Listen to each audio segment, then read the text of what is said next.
సంఘములో మందకు మాదిరికరంగా నడుచుకోవాలన్నప్పుడు కాపరి అనేవాడు కట్టే గొడ్డ, చేసే బోధ, మాట్లాడే మాట ప్రతిదీ ఒక పద్ధతి, మాదిరి ఉండాలి.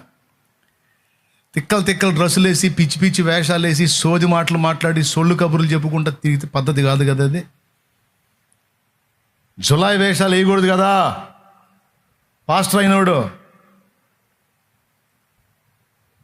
నా సంఘానికి నేను రాజుని, నేను ఏ వేషం వేసినా నడిసిద్ది, నేను ఏ డ్యాన్సులు వేసినా నడిసిద్ది, ఎట్ట కుదిరితే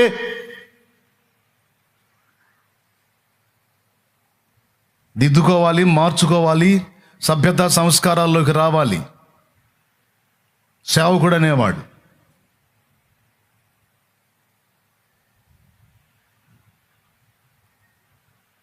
పేరు చెప్పాలా, ఎందుకంటే సైలెంట్గా సరి చేసుకుంటారని, మార్చుకుంటారు, దిద్దుకుంటారని.